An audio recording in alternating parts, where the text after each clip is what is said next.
All right, what's up, everybody? Welcome to Wrestling with Reality. I am John. Richie will be joining us in just a few. He's just getting out of work, so he will be with us in just a few minutes. Great to see everybody this week. Sure missed you last week, but it was a wild week last week. So wild and crazy week in the world, not just in professional wrestling. So we decided to take off last week, give everybody a chance to refresh, get their brains back, all that good stuff after the elections in the United States. But we got a great topic tonight. We're going to be talking about who's going to win this year's Royal Rumble. Who is going to be the winner for the men? For the women, we're going to hear some of your picks. We're going to give you ours, and it's an exciting time for wrestling fans. We got War Games coming up. We're going to talk about that tonight. And I even got a few news topics that we can discuss this evening, but let's check in with everybody in the chat fast. Rand, what's going on? Jeremy, how are you? Sean, what is up, my friend? Jude, the dude, how are you? Sean says, ring the bell. Jude says, everybody excited to watch a live murder on Netflix Friday? Yeah, we're going to talk about that too. Definitely. We will definitely get to that. The Mike Tyson and Jake Paul fight coming up on Friday on Netflix. Yeah, we'll talk about it a little bit. We were chatting a little bit about it earlier, so it's going to be a fun time. Is the Royal Rumble a 2-day event? I don't think it is this year, Sean. Maybe next year, but you guys correct me if I'm wrong on that. I think it's just 1 day still, but I think it'll eventually go to that point. So, yeah, I hope it's just 1 day too. Let me talk to you, Derek. What's happening, my friend? Can't wait to be with you guys tonight. Richie's coming on in just a second. Sean, he will be here. Oh, boy. Oh, boy. We got some other good people. Jason, what's up, man? How are you today, my friend? Hopefully everything's great in the old Sooner State. I'm glad your week was awesome, Sean. A third grandson. Congratulations. A future daughter-in-law on the 8th. Man, you got good stuff coming your way. Jeremy's here. And here's my partner, Mr. Richie. What is going on, Mr. Reardon? Are you connected and good tonight, my friend? He's got a little delayed internet going on in his new setup here. Let's see. Richie, you there? He is logging out. He is locked up. So, Richie, check your connection. Come on back in just a second. You can see he's here. And, of course, he is here. Taz is our hero. Rewind's here. Rewind. Good to see you, my friend. Oh, your grandson was born on the 3rd. Sorry about that, Sean. Congratulations on your grandson, man. That is awesome stuff. I don't have any grandkids yet, and definitely don't want any anytime soon, but I know you are a little bit older than I am, so I am glad to see that you have a happy, safe grandson and a new addition to the Fuller family. It's always good to see you too, Rewind. Always good to see you. Rich is going to try to connect back in just a second here, guys. But what's been going on with everybody the last couple of weeks? Fill me in on your lives. I'm gonna send out a chat in just a minute to everybody as well for later on in the show. I'll send that out in just a little bit. But what's been going on in your lives? Hopefully everybody's been great the last couple of weeks. Everybody been doing good. Everybody happy we can move on after this crazy election season. Now that we have a new president, now that we can hopefully get back to a little bit of normalcy. That's kind of the goal, at least. So we'll see how it comes. Just watched the ECW Taz taking out Malenko. Rand is checking out some Taz history for you, Rewind, tonight. Do you have your baby oil ready, Rewind? Sean wants to know. Because I think they're booking you in a match against Linda McMahon. So, Linda McMahon, WrestleMania 41. I saw Sean's comment right before the show started, Rewind. So, they're booking you in that match. I don't even think you got to pay Rewind to do that one. Making lots of money off the fear of the election. Yeah, they're coming by lots of guns from you probably right now, Jude. Huh? Oh, well, enough politics. That's my little quick fun thing about politics. Rewind says he was rear-ended last Friday. I'm getting estimates. The other guy's car got totaled. Jeez. He hit me like a stop sign going 25 miles an hour, sent me 30 feet forward into a curb. People drive like jackasses. Damn, Rewind. I'm just glad you're here, bro. That is a good thing to hear, man, that you're here. I'm sorry what happened to your car. I hope you got a new truck, and hopefully they're got you with a good rental car and everything like that, too. Been a crazy week, man. I'm sorry to hear that, bro. Terrible to hear that. But we're glad to have you here tonight. Hope maybe you got a punishment bowl story for us. I don't know. We'll see. I see Richie backstage. Let's see if his connection is better yet. Richie, when he comes on, Richie Rich 999. Richie, can you hear me? Richie, can you hear me? Richie, can you hear me? We didn't get a chance to test the connection ahead of time just because of the Richie getting out of work late. So that's why we're kind of doing it now live on the air. Richie, can you hear me at all? All right. He's having connection problems. So I'm just going to keep going on until he gets them figured out. Hold on. Let's see. How about now? Can you hear us? You got like an AOL dial-up connection going on there, dude. It's like, everybody remember those days with AOL? Your connection sucks. So come on back in, hardwire that thing in if you could hear me like you did last time. So, oh boy, the rewind's rear-ended. Does he mean pegging? What is pegging? I have no idea. I'm gonna probably have to look that word up later tonight, Sean. If it's about rewinding something, and rear-ending, I can only imagine what it is. That's not the rewind rear end that he was expecting. Jesus, man. Well, I'm glad you're good though, Rewind. Hey, Joey, what's going on? A 5-day vacation this week, starting with SmackDown in Milwaukee on Friday. That's awesome, man. That'll be fun. You'll have a good time. SmackDown is always a good show, and it's kind of their A show now from what we've seen. They said Crown Jewel. Anybody get into Crown Jewel and watch that pay-per-view recently? I know, I think it was the week before last, but I didn't really get a chance to catch much of it. I caught the results. I've been more interested in the War Games stuff that's going on. So let's break into War Games really fast. So it's slowly, the dance card's filling up for War Games. I don't know if you guys want to look at the spoilers, but they already posted the spoilers for Raw for next week, and it kind of sets up the women's War Games match. And all I'm going to say is, why are they going back to the fucking tapings? Are they trying to give them time off? I don't know what's going on with it, but they've been taping the shows a little bit more recently for WWE. It's kind of lazy shit. I know with the Crown Jewel stuff why they would do it, but I really don't understand why they did it afterwards, for this next week. It really doesn't make much sense to me. Maybe they're trying to give the talent more time off for the week, but this is the WWE, so I highly doubt it. But War Games is starting to take effect a little bit, so it's going to be interesting to see. I love War Games. It's along with the Royal Rumble, they're two of my favorite matches of the year. So, okay, Jude said Triple H gave him off for Thanksgiving. Well, that's good then. At least that's a good reason to be taped. Give them some time off. Those guys and girls are on the road all the time. So I'm glad to see Thanksgiving break, Sean said. So, yep, good for them, though, because I don't think Vince ever would have done that stuff. But I don't know. This War Games build-up to me has been a little odd from what I've seen. I haven't had a chance to watch too much, but I've been able to see a lot. Of the highlights and read a little bit about what's going on. I just haven't been able to sit down. I haven't had the time to really watch it all the way through. But I've been paying attention to the storylines, paying attention what's going on.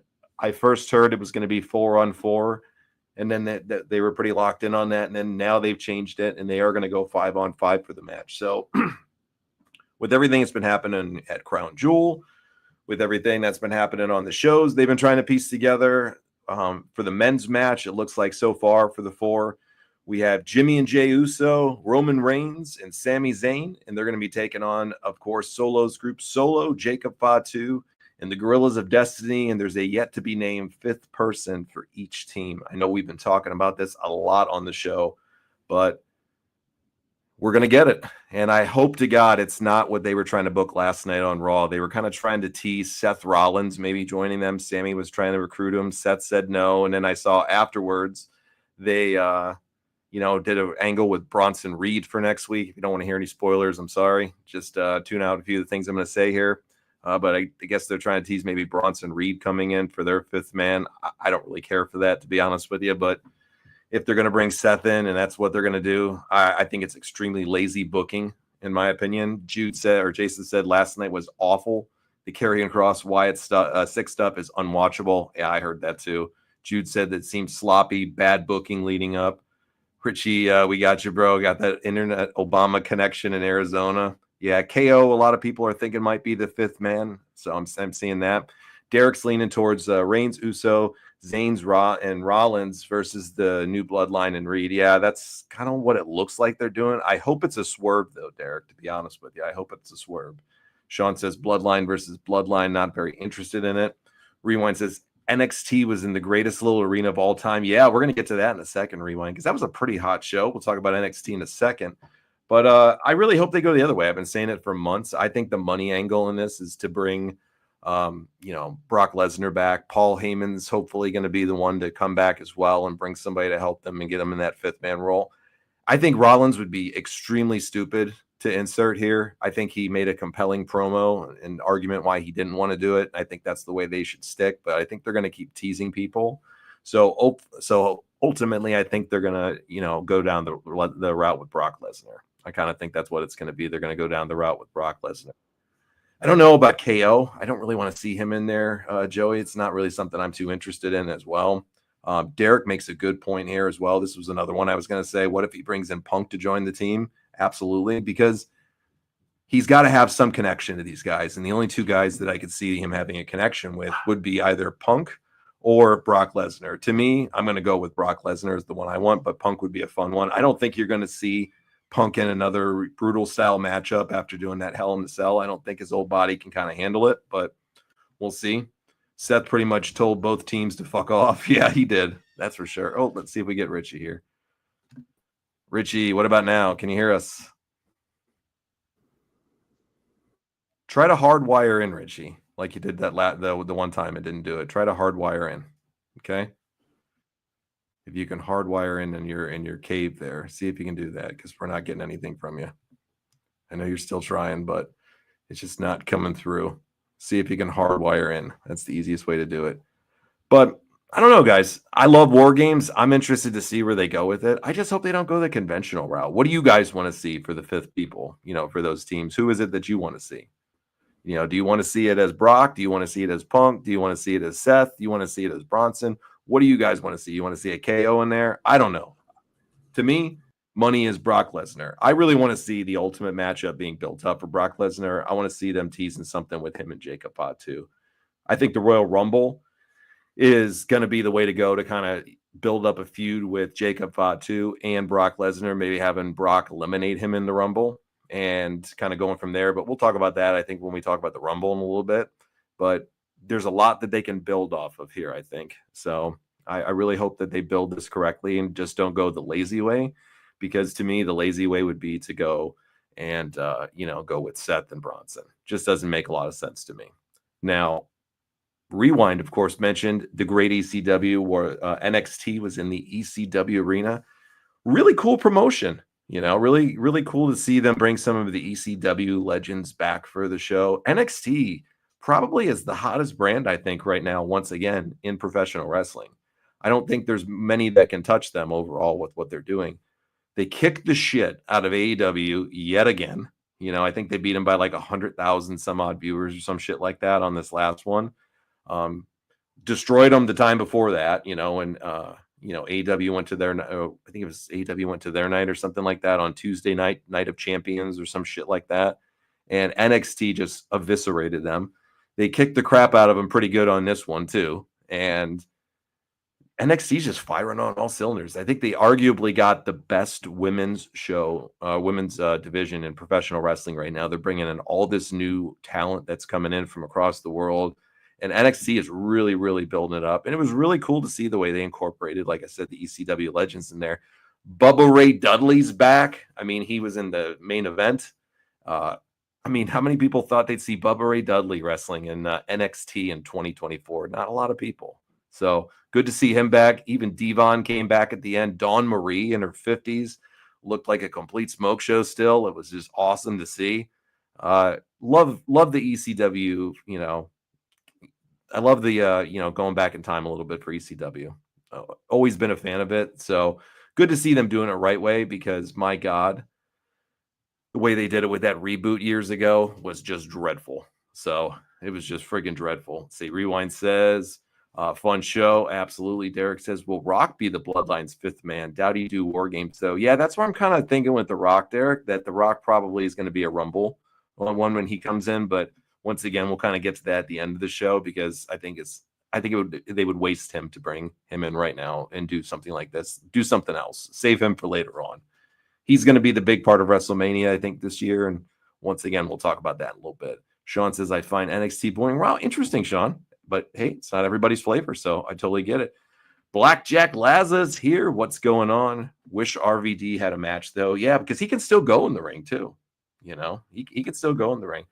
Yeah, I'd like to understand why you don't like it though, Sean. Please let us know your thoughts on it. Rewind says Bubba can still fit into his old red ECW jackets. That's 20 years old. I think he's a lot leaner than he was, way leaner than he was in ECW too. So I definitely could see him fitting into it. He's one of the most underrated mic men in the business. He is brutal on the mic in a good way. I love Bubba Ray Dudley's promos. The guy's hilarious. He is definitely very, very underappreciated in regards to his mic skills at certain times. Yep, the Queen of Extreme, Francine, was there ringside. Sean is happy. Blackjack is here, out and about. So I can only comment today. We'll pop in. Thank you, Laura. Laza, good to see you. Dawn Marie at 54. She's still killing it. Absolutely. The Rock will do the CM Punk at the end of Survivor Series War Games. Yeah, that's what I'm kind of thinking, Rand. And then it's going to set up him coming in later on, which once again, we'll get back to in a little bit. So I don't know. I'm excited for War Games. It's like I said, it's always my favorite match of the year, gimmick match thing along with the Rumble. I love those two. And they definitely had some great surprises last year at Survivor Series with CM Punk coming back. And, of course, Randy Orton came back on that show. He'd been gone for, I think, about a year and a half. So, yeah, I like this part too, Derek. It's always great to see Rhino coming out. Rhino can still go in the ring too at his age. And I think he's in his 50s as well. So, good job on NXT. I really thought they did a good job putting the show together from all the clips that I saw and everything. Seemed like a really fun show. And really nice to see them doing some good things again. They had a very stale period for a few years, trying to kind of rebuild a little bit. So kind of nice to see. Joey's going to go with he's going to go with a different one here. Pat McAfee joining the OG Bloodline. Interesting. For star appeal would be probably pretty cool on that. I don't know how he would fit into it, Joey, but Pat can always go in the ring. He's a hell of an athlete, so he brings a lot of credibility to things too. Lorraine says, I'm sick of people calling me Bubba, as a lot of people say I look like him. It makes me feel ugly as he is ugly. I do not see Bubba Ray Dudley in you at all, Lorraine. Not at all, my friend. John Cena, the guy you're forgetting about with the bloodline. Ooh, interesting one there, Rand. I did not even put John Cena in there. So very, very interesting on that one, especially, with Solo taking him out. That I think it's one of the Crown Jewels or one of the Saudi pay-per-views a couple years ago or something. Maybe it was a SummerSlam. I don't even remember, but I remember Solo took him out. So interesting perspective with Cena maybe being somebody on there. Good point, Rand. Sean says NXT storylines aren't interesting. Saw a lot of botches early on, and I can't watch it. Okay. Rewind says I think Pat is booked up to the beginning of the year, I believe.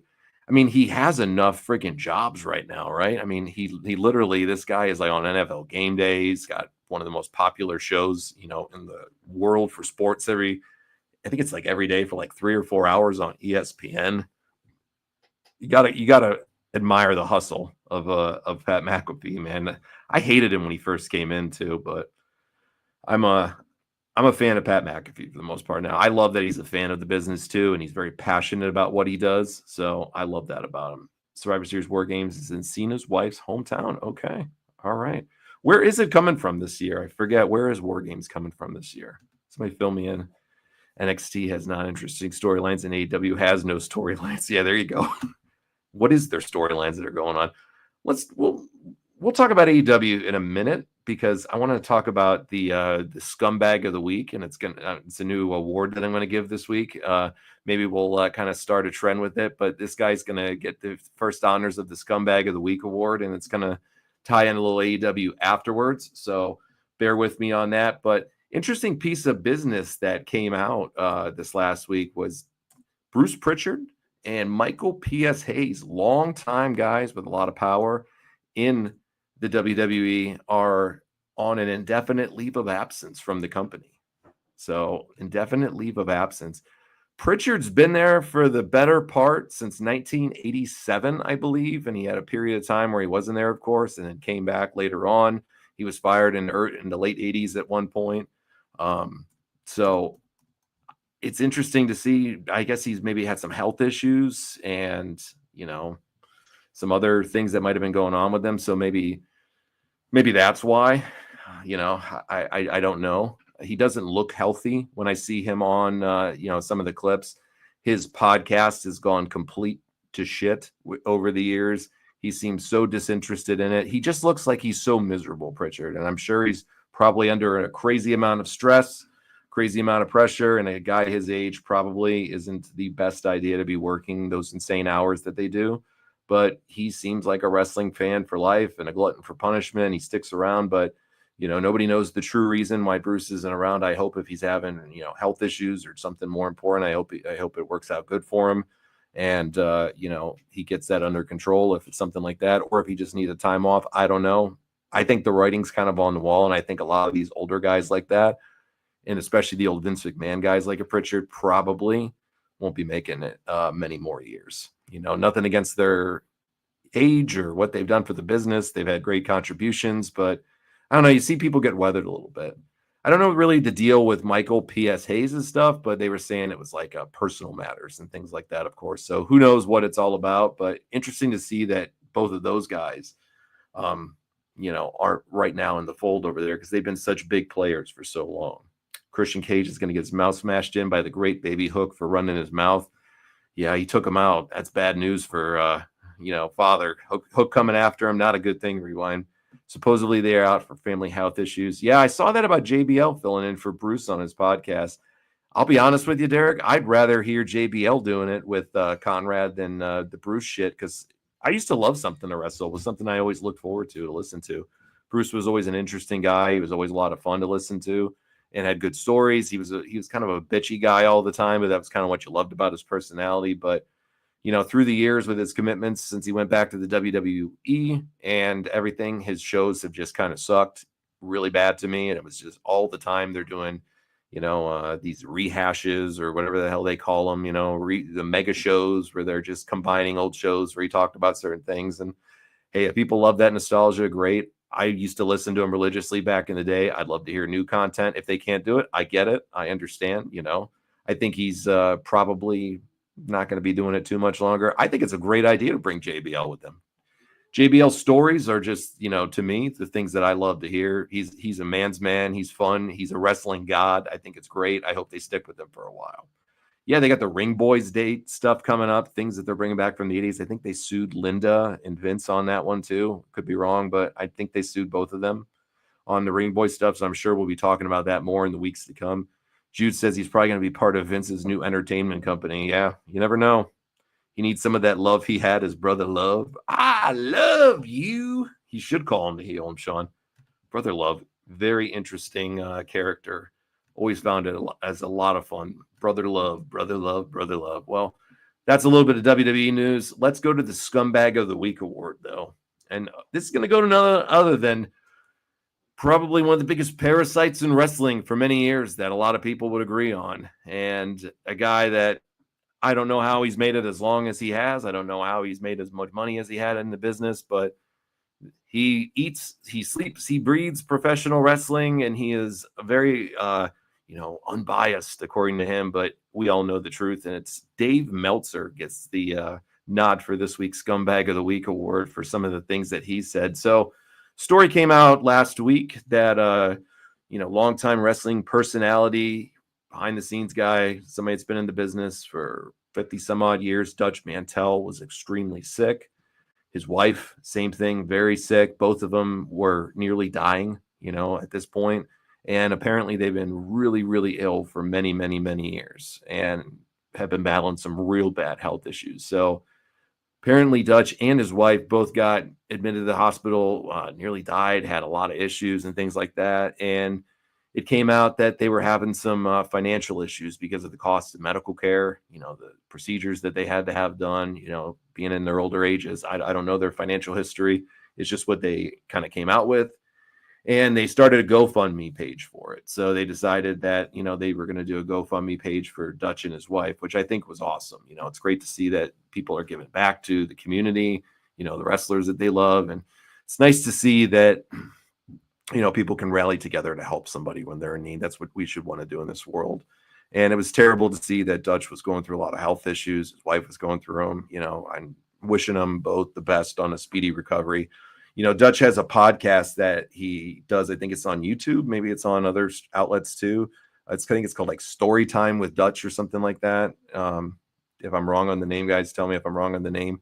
I hear clips on it sometimes. And Dutch, I think, is a very fair critic of wrestling. He's been in it forever. And I think he gives very fair perspectives most all the time in regards to his feelings on storylines and companies and what's going on. And he's been very critical at times of Tony Khan's booking. Who hasn't? Let's be realistic. Who hasn't? But he's been very critical of it at certain points. I don't ever remember hearing him say anything malicious or mean about him as a person or anything like that. But it's his job as a podcaster or a wrestling personality. People want to hear their opinions on what they see. Dutch has been around the business forever and been so successful at it. So Dutch gives an honest critique on his show, and a lot of people probably think that he's just bearing on Tony Khan, like everybody else does. But irregardless of that, he's doing his job. He's doing what people want to see. And they started a GoFundMe to help out Dutch. And really nice to see that once again. And they started this GoFundMe, and I think they've got it up to like $64,000 or something at this point in time. So Dave's got his Wrestling Observer newsletter and his show that he does, and I think this was in his newsletter. So he wanted to discuss the situation of Dutch and his wife and their situation, the GoFundMe, and then it gets really, really, really low because Dave starts mentioning some things in here that probably you shouldn't be doing. And when you're trying to talk about helping a guy that's dying at the moment, that needs financial help, that's in a critical condition, and his wife. So Dave writes in the Wrestling Observer newsletter, said they raised $64,200 with most of the top donors being anonymous. And the largest donors were Tony Khan at $5,000 and Chris Jericho at $1,500.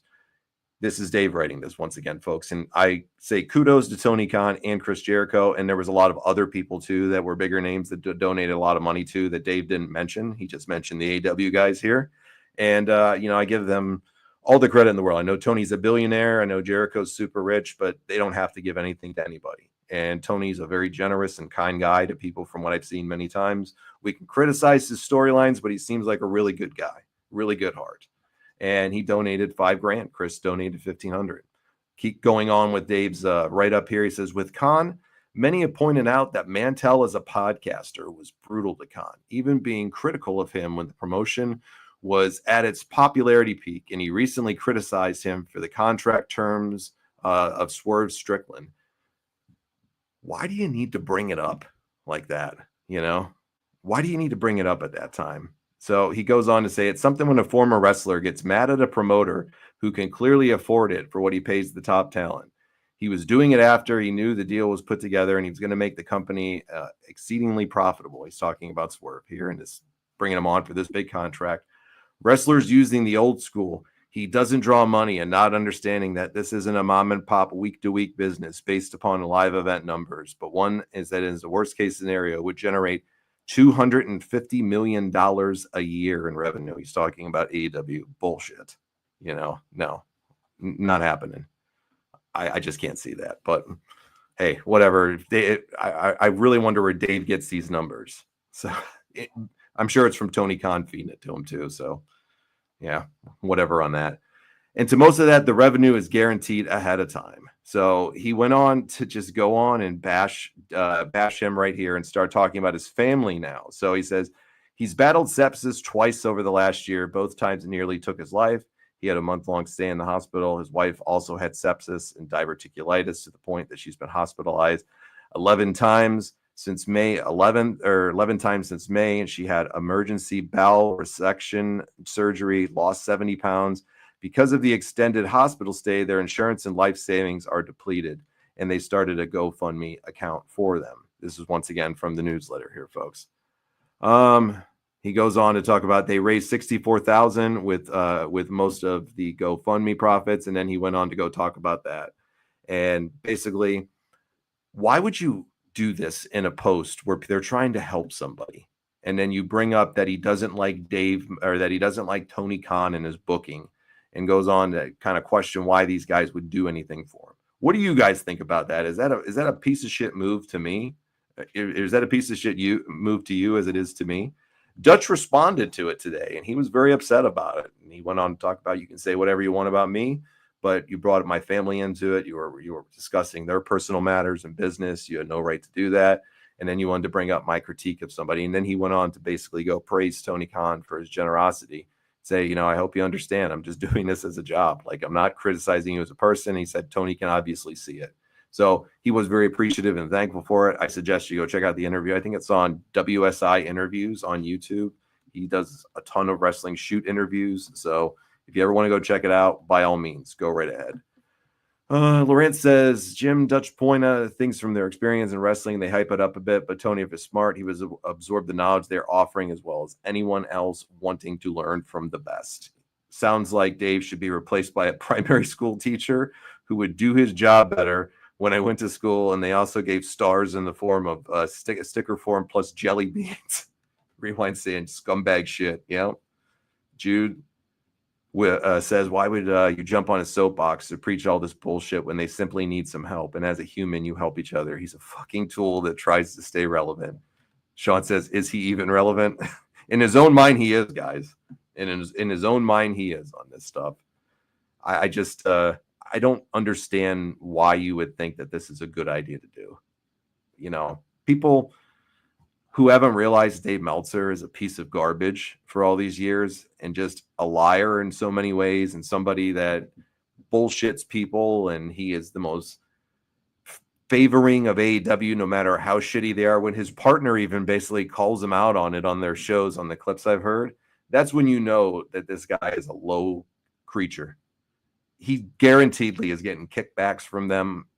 There's some incentive to him.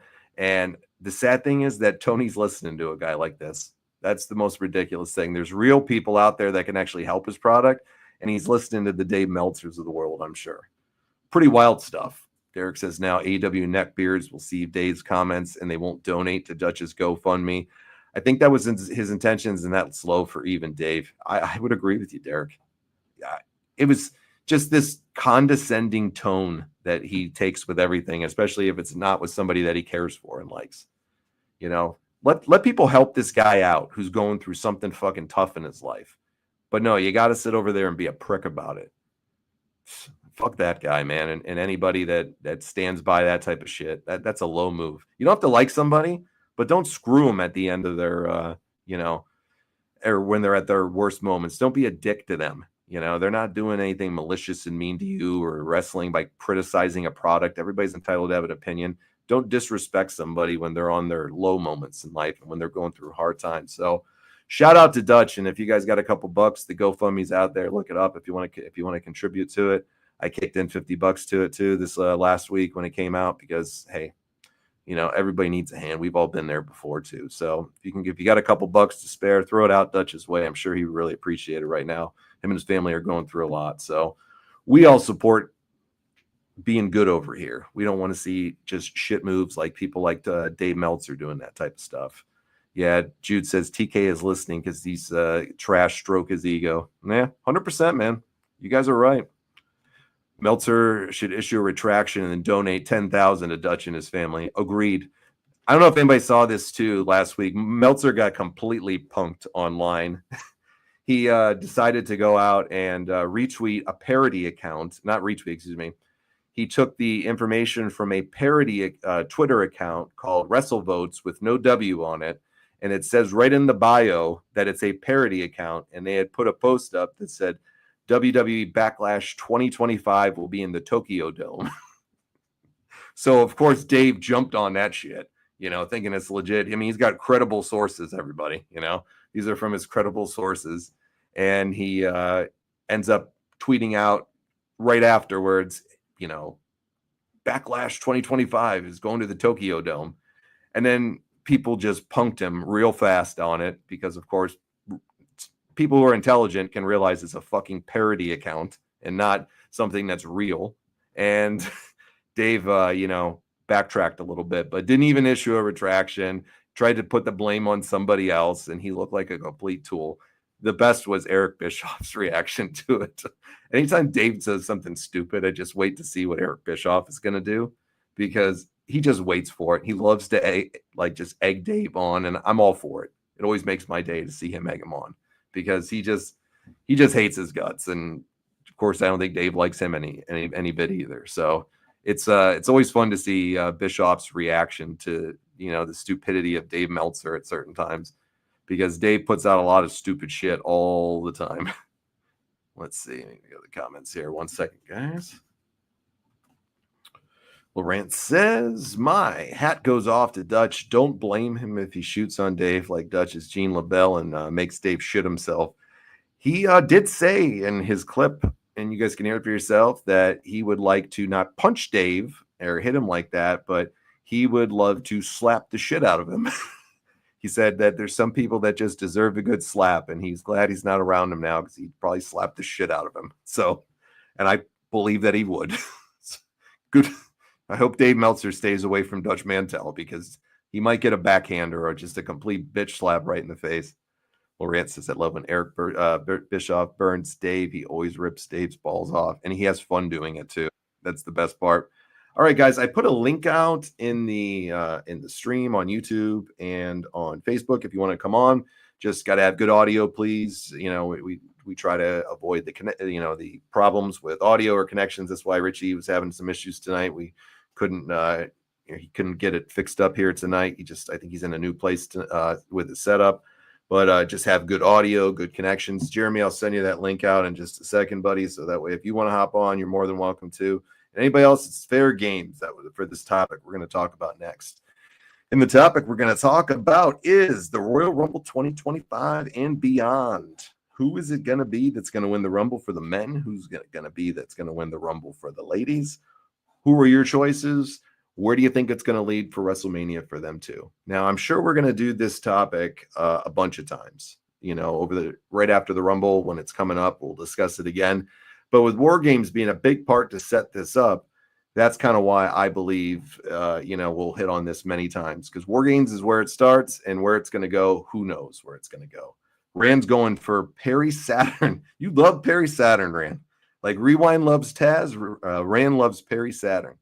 Well, let's bring on somebody that's in the back already, our good buddy, Mr. Jude. Jude, what's going on, my friend? What's up, guys?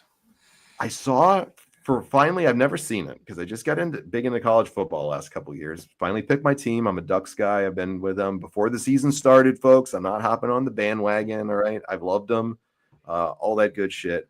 So I love college football. More entertaining to me than the NFL this year. Absolutely. And I think it's probably like that every year, right? Oh yeah. The drama of it is so fun. The college, football series that they changes too. Like this year too. It's like, you didn't have a clear-cut number one this year or even top five. Yeah. And now it's so weird how, this year's just been top teams losing, next man up, and like Alabama's not even in the top three. And I love seeing that, by the way. Oh, I do too. I've always followed at a distance, Jude. Like I've always watched at a distance, but I'm like, I didn't have enough time to commit to another team. I just got so disenchanted by the NFL the last couple of years. I love Brock Purdy and the Niners. I'm a Dolphins fan. My team sucks always. It's what happens. But I really got into college football last couple of years. And you're a big Penn State guy because you live right near Penn State. So you're diehard Penn State, right? Absolutely. You were just at the big game the other weekend, right? Yeah, with Ohio State. Yeah. So Jeremy had mentioned it in our group chat the one day. I'd never seen what it looked like before because I've never really followed much of Penn State. And I saw the whiteout from Penn State. Buddy, got it. Holy shit. Yeah. What if you ever have a chance, the whiteout games, like you see, like even Pat McAfee. Yeah. He said it during his podcast like a couple years ago about the Penn State whiteout. And he said, if you ever go to a college football game, you have to go to Happy Valley. You have to go to a whiteout game. Yeah. Because it's an experience. I mean, it is absolutely an experience. The so noise level. Oh my God. Yeah. The music, the atmosphere, how they bring them out, the whole crowd being an all white everything. Man, what a cool sight. Next year, if you know the whiteout game when it's going to be, let me know. I'm not even a Penn State fan. If you want an extra company, I will drive up the hour and a half up 81 to come out to a game. I have to see the whiteout in my life. I have tickets, buddy. So we will. Let's do it, absolutely. Man. We'll go. What a cool experience. Yep. Like I'm not like I don't flip-flop on teams that I love, even though you want to sometimes. But I'll tell you, watching the cool atmosphere of Penn State, amongst many other great colleges too, by the way, I'm just going to say there's so many cool ones. But what makes me a fan just by watching what they do, especially with that whiteout, man, totally cool. Two things that I always say in sports that you need to experience. Number one is a whiteout game at Penn State. Yep. And number two is being at a home Steelers game when they play Renegade. Oh, okay. That's another one, buddy. Whenever you go to a Steelers game, they play Renegade in the stadium, nothing like it. Oh, man, I can't wait. I can't wait, dude. Let's bring on a few more people here to join us tonight. Jeremy, what's going on? Are you in bed, Jeremy? Yeah, Jackson's asleep. Oh, okay. We'll keep it a little quiet. How's it going in your neck of the woods, Jeremy? Well, other than my dogs being on the outside of the playoffs, I'm doing pretty good. All right. Cool. Good to see you, buddy. Let me bring a couple more people on here tonight. Joey, what's going on, Mr. Joey? Oh, nothing. Just got home from dinner, 8-year anniversary. So we're just congratulations. Yeah, just chilling at home now. So how many kids you got, Joey? Oh, we don't have any kids. No kids yet. Do you want kids? No kids? Don't want them? No, I'm 42. I don't think we're gonna be having any kids anytime. I got a couple extra, buddy. Just let me know. No, I'm good. I can't even afford cats. This shit's expensive. I agree with you. Well, great to see you, Joey, man. It's always good to see you. Jason, what's going on, Jason? What's going on, guys? Look at him. He's going by his real name tonight. Wait a minute here. Hold on. Who is Jason? Hold on. He's even got the chalkboard again, guys. Okay. Look at that. What is on the chalkboard now? Can you see it? Oh, for crying out loud. Yeah, he's got it all figured out. Shit. Oh, God. He does, man. He does. The man gets rear-ended, and now he's using his real name. And I love it. He's like, he's going to be doing the squigglies out here. You know, take out a Becky Lynch in this match. You know, the best thing about Brett Favre is Brett Favre. I love this commitment, but you know what the best part about this is too? You fucking color coded it. I did.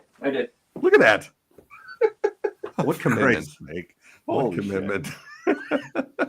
All right, guys. So I'm gonna go around now, and we're gonna talk Royal Rumble. So if you guys can stick on as long as you want. If you got to break off, you're not offending me after you say your piece. If you want to break off, if you want to stick around to the end, let's do it. Cool, whatever you want. So Royal Rumble coming up. First, want to start with War Games, and I'll throw it right first to Joey. I'll kick off with Joey here tonight. Joey, what's your prediction for the winner of War Games? What do you think is gonna happen in War Games this year? I think Cody is gonna be the 5th for the OG War Games or OG Bloodline. I think the 5th is gonna be Kevin Owens for the other one for the new Bloodline. That's gonna set up Sammy turning on the OG Bloodline. It's going to set up a feud with Sammy and KO turning heel again. They're going to be feuding with Kevin Owens, Randy Orton, and Sami Zayn. It's going to be a 4-way feud. You know, Zayn and Owens are going to get back together.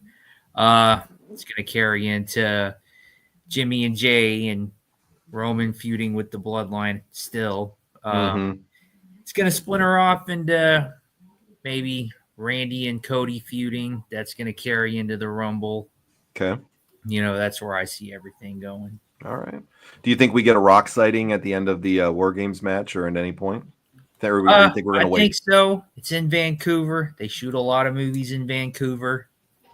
Rock's a big actor, so he's probably shooting a movie in Vancouver right now. So he could show up. So. All right. Okay. Yeah. What about you? I'm going to kick it off let's go to Jeremy next. Jeremy, you think we're going to get a Rock sighting at War Games? Possible. Okay. Do you think it's like one of the people in the crowd had mentioned or in the audience had mentioned earlier where it's going to be at the end of the match? Or do you think there's any way they go with him as the 5th man? I know. I think he might have a interference because they've already done like the end of the thing, like a Bad Blood. Why do it again? That's corny. But I agree with Joey, though. I think it's going to be Kevin Owens and Cody Rhodes. Okay. What about you, Mr. Jason? And I'm going to get to Jude last. Who do you think? The Rock, dude. He's going to come out. He's going to be the 5th man. The other guy's going to be Cody. They're going to go from there. You know? Okay. Jude? I don't think anybody's right. What do you think? I think you're going to get The Rock interfering to keep Roman. I think you're going to have the War Games. The last man to get into the ring is going to be Roman. And I think The Rock's going to screw him somehow to where he doesn't even get into the match.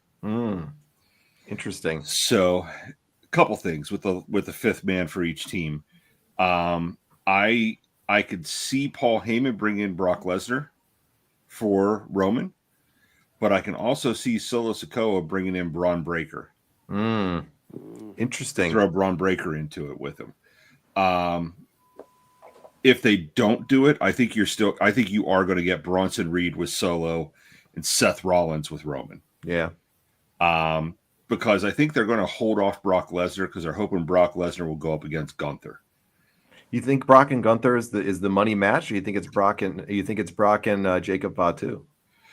So I don't think it's Brock and Jacob Fatu because you bring back Brock Lesnar. You're trying to build Jacob Fatu because after WrestleMania, you're not going to have any bloodline. I don't think you're going to have any bloodline at all. If you're going to build Jacob Fatu, Brock Lesnar will shit all over that because the crowd is going to be 100% behind Brock Lesnar, and then you lose all steam with Jacob Fatu unless you have Jacob Fatu beat Brock clean at Survivor Series. I wouldn't do it till WrestleMania. That's my WrestleMania matchup for them. That's why I ask. Yeah, he's gonna pin him clean. I think here.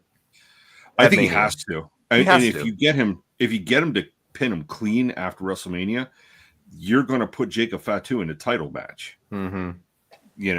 So as far as War Games and stuff like that, I think that's the direction they're going to go. I think Rock makes an appearance.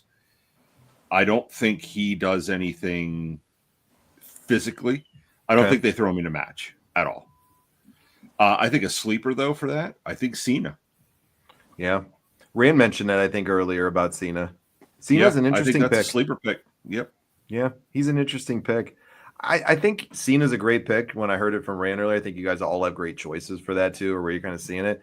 I think the money is on this one is to bring Brock in as the fifth man. And for the fifth man for the bloodline, probably Kevin Owens, because I think they're going to have to set up something with him and Sami. Maybe he takes him out, or they, whatever might happen in there.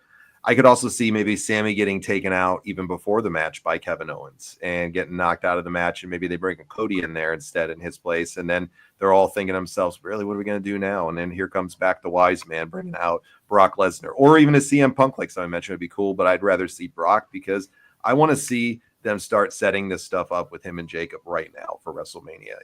It's ripe for the picking for them to do it right now. Jacob Fatu is going to be a world champion next year, I think. And I'd almost guarantee it. The guy's money and everything he does, he's a badass. A feather in his cap to beat a Brock Lesnar would be tremendous. I think here in Survivor Series, you bring him in. You bring Brock back, of course, for the big surprise. Let him clean house a little bit. And eventually him and Jacob kind of get, in a double count out or something when they get in the ring, fight it to the back. They both get taken out that way. And then I want to see Brock take out Jacob in the Royal Rumble. Knock him out, get Jacob pissed, set up that match for them for Mania. Brock loses clean to Jacob. Jacob goes on from there. But I do like the Cena. I really do like the Cena component, especially with it being his retirement tour. But the Royal Rumble is where the next big thing is going to be. I know they might do another show in December, pay-per-view, whatever it is. I know they got the big Netflix unveiling, of course. But Royal Rumble is the next big thing that they're setting up right now, of course. That's the thing that they're going to look for. That's what gets us into WrestleMania season. So I want to hear you guys' picks for the Royal Rumble for the men's right now. And I'll start with Jason on this one. Jason, who's going to be your pick for the 2025 Royal Rumble winner as of right now? I got you some, John. All right. A little pib for you, buddy. Dude, come on. You're teasing me. We can't get it in New York. Dude, we get them everywhere here in Oregon. I got two for you, buddy. Okay, so I'm going. Lucky guy. Look at that. So he's either going to be CM Punk, John Cena, or Brock Lesnar. It's hard to say, so it's to be determined. But what I think is really going to happen is they're going to sign Hook. Hook's going to show up. He's going to win the Royal Rumble. Then. How hard did you get rear-ended? This is all legit. So Hook's going to show up, win the Rumble, whatever, Royal Rumble. He's probably the second person there who's going to pull a flare, win it. Then he's going to go to Mania. And first night, it's going to be a triple threat, three-way dance between him, Gunther, and Cody. And he's going to win both belts. That's the way I see it. Hook's going to unify everything? Yep, just like his dad did. All right. He's unifying it all up. Did you get looked at for a concussion? when he got rear-ended, did you get the whiplash and hit your head? No. Interesting. Hook is going to be the grand champion next year. God, I love you. You're the best. You're the gift that keeps on giving. All right, let me move on to Jude now, and then I'll go down to Jeremy and to Joey at the end because Joey kicked it off the last time. So, who do you got, Jude? Who are you picking on this one to win the Men's Royal Rumble this year? You know, and I said this last time we talked about it. By this time, we usually knew kind of who was going to win it to go on. This year, it's kind of up in the air, you know? Yeah. I think you have one of three people that could possibly win it. I think one is going to be CM Punk. And I can see Punk going on to Mania for Gunther if you don't get a Brock Lesnar and Gunther. Mm-hmm. So I think Punk's going to be one of them. I think the other one would be Roman Reigns. Okay. And I think Roman Reigns then goes for the People's Champion. Goes for the Rock's. Goes for the Rock's title. Okay. Because it says you main event against any champion. Yep. Rock is the People's Champion. Okay. I can see that happening. The other one that I can see kind of as a sleeper, Dominic Mysterio. Yes, Dirty Dom. I think Dominic Mysterio goes on. If he wins the Royal Rumble, he goes on, and he beats Gunther. You really think they'd let him beat Gunther? Yep. Damn. Oh my God. Do you think he's hot now with the heat that he gets? Absolutely. He beats Gunther. Come on, game over. Interesting choice with Dirty Dom. I love it. I really do. I think he's the Money in the Bank winner this year for the men. I think that's who it's going to be. So yeah. But interesting pick with Dirty Dom. What a guy Dom Mysterio is. You know, this guy's as tough as they come. Jealous of that man, dude. He's Rhea hard Ripley, up, Liv Morgan, and then his actual wife. He's living his best life every week. Dominic Mysterio is my hero for all the great things that he's doing. I love him. Best heel in the business too right now, by the way. Interesting picks, Jude. I like those. Jeremy, you're next before we get to Joey to close off for everybody's picks for the Royal Rumble for the men. What do you got, Jeremy? What's your call on this, my friend? All right, so my first pick, I'm going with Kevin Owens. Okay. Because I'd have him win and have him go over against Cody at WrestleMania. Okay. You'd have Kevin beat Cody at Mania? Yeah. Oh, interesting. Kevin still hasn't never won the Rumble, and he's never had that official WrestleMania moment where he's won a match. Then I'd have Punk. And instead of him facing Gunther, I'd have Seth Rollins defeat Gunther, and it'd be Rollins and Punk at WrestleMania. Rollins and Punk at Mania. Okay. And Interesting. then the third one, I like Jude's pick with Dirty Dom, man. I really do. Yeah. Boy, people get behind Dirty Dom. And I love it. I think as a bonus, even though it not as a Royal Rumble winner, but don't be surprised if Cena has that WrestleMania match with Braun Breaker, because Cena has yet to win the IC title. He's not a Grand Slam champ? No, he has not won the Intercontinental title. How the hell has he never won that? It's the only one that eludes him, so why not have him face Braun Breaker at WrestleMania? All right. Interesting. I like that. I like those calls on that one. Very good, interesting picks. Crowd, I'm going to get to everybody in the audience. I'm going to read yours off right afterwards. Joey, what about you, man? Who's your pick for the 2025 Royal Rumble winner? You can spitball a few names out, but who's your top pick to win it? I would say like with how he got screwed at SummerSlam and how they've kind of made him one of the top faces on Raw. I would say Damian Priest. Ooh, interesting. Right now. And but with his popularity soaring, and I've read that his merchandise sales are actually outselling Cody and Roman Reigns, I would say a sleeper pick would be Jey Uso. Yeah, could be. I mean, because he's popular, he's over, he gets a lot of pop from the crowd. Like I said, his merchandise sales are through the roof. I mean, those would probably be my top two picks. So Good picks. Interesting choices. Interesting choices from everybody tonight. I'm really liking some of the different ones that I didn't think I would hear tonight. That just shows why it's always great to have everybody's different opinions and things like that. Sean's going to pick the Horsemen to win War Games. We're bringing back the Horsemen. I love it. 4-way at WrestleMania. Brock Fatu, Gunther, and a mystery person. That could be a slobber knocker right there. Yeah. Rancis for the world title. Derek says the new bloodline debuts a family member. A new family member is the fifth man. Then Heyman returns with Punk as Roman's fifth man. Yeah, I think they might bring in a Hikuleo or somebody like that, or maybe a Zilla Fatu, or who knows where they kind of go with that. But there's definitely plenty of family members they can bring in to the either side of it. That's the beautiful thing about the Samoan dynasties is their families are huge. There's always somebody good to bring in. Rand's going with Rewind. He says Hookamania is hooking wild tonight. Smart man, very smart man.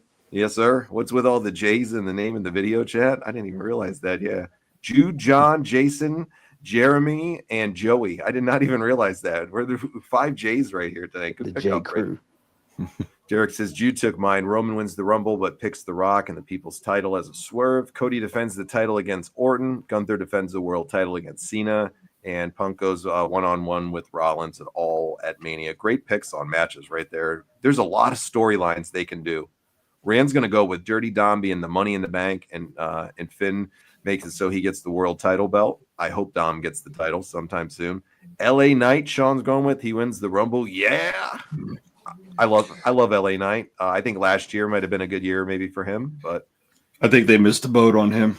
A little bit, yeah. And it's a shame because the dude is talented and people love him. So he's talented and they love him. Sean's going to go with Bryan Danielson being his sleeper pick for the Rumble. I don't think we're ever seeing him again. No. At least not till he, I don't know.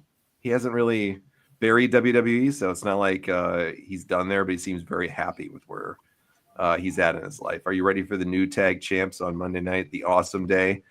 With this New Day getting a title match or something like that? Or is it R-Truth and somebody they're pairing up? I don't know. Interesting picks, though, from everybody here. All right, so mine's going to be my top pick is going to be, I think The Rock's going to win the Royal Rumble. I think they're going to pull a swerve on everybody a little bit. I think Rock's going to come in number 30, late in the Rumble, and I think Rock's going to eventually pick up the Rumble win. I think what it's going to do is that they're going to do 2 nights, I think, for WrestleMania this year, and I think they're going to set up night 1 being Cody versus The Rock, and The Rock gets his match against Cody, beats Cody, and Roman gets the winner on night 2. And I think The Rock's going to be the winner, and then Roman's finally going to beat The Rock, and we're finally going to get that match at WrestleMania 41. That's my choice for my top pick. My sleeper pick for me, though, is going to be Braun Breaker. I could see somebody strapping The Rock to Braun Breaker right now. I would love, love, love to see Braun Breaker going against a Cody Rhodes, or Braun Breaker even going against a Gunther, however they want to do it. And I'm not going to spill the spoiler for people who watch Raw every week. If you want to find the spoilers for next week, you can go yourself, so I'll leave that out of it. But I'll just say there's some interesting things you see next week on Raw from what I've seen, and Braun Breaker is a part of them. So Braun Breaker is a guy that if it's not this year as a sleeper's pick, I think in 2026 he'll probably be your Royal Rumble winner. This guy has talent for days.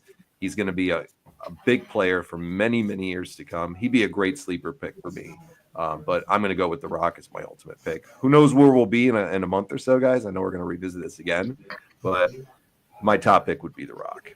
Now, I'm going to go to the ladies right now. Let's see for the ladies. This is interesting with them because I feel on the main roster, you guys tell me what you think on this, and anybody jump in at any point in time in no order.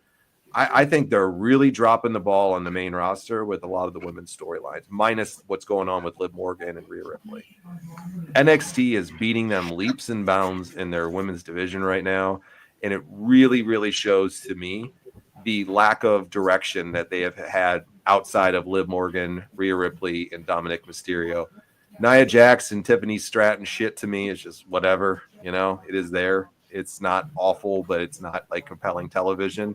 So I think it's a really hard choice to pick for the ladies who's going to be our one this year. But Rewind, you first I'll go to this time. Cool. What's your pick for the ladies winner of the Royal Rumble? I'm going Becky Lynch all day. She'll come back, make her date or renew or whatever. She'll come back.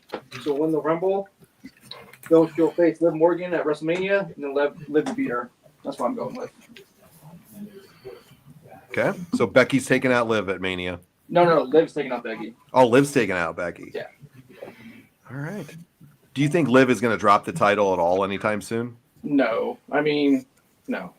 Yeah. There's another spoiler with that you'll see on next week's Raw, too. So Tiffany's going to beat her for the belt then. Yeah. I'll say this. There's a big part of the storyline to set up the women's War Games match next week on Raw, and with stuff that could have some implications on the Rumble. And Becky Lynch is his pick. She comes back. Are you a fan of Becky Lynch Rewind? No, I don't think I've ever seen one of her matches. It was either just makes sense. It's either her or Flair. So yeah. All right. Jeremy, I'll go with you number 2 this time. Jeremy, who do you got for your ladies pick? I'm going with Charlotte Flair. Charlotte Flair. Woo! But here's the thing. It won't be for any of the titles now. She's going to go for the new United States Women's title. Really? For a legacy. And I have her going against a heel Bianca Belair. Interesting. Have the tag team split up and have her and Belair 1-on-1. Do you think Belair can get over as a heel right now? I think so. Okay. I think they make it like they're pushing the narrative of her and Jade being jealous of each other. And I think she finally gets tired of not sharing the limelight, and they finally turn her heel. I think she faces Charlotte Flair at WrestleMania. All right. Joey, what about you? I'll go with you next. What do you got, Joey, for your ladies pick? Well, at the risk of sounding like Jackie Fargo, I'm just not a big fan of women's wrestling. I'm sorry, but I don't blame you. I mean, they should be fighting. The winner of the Rumble should be getting Dom anyway. But that's just my opinion. But yeah, if I had to make a choice,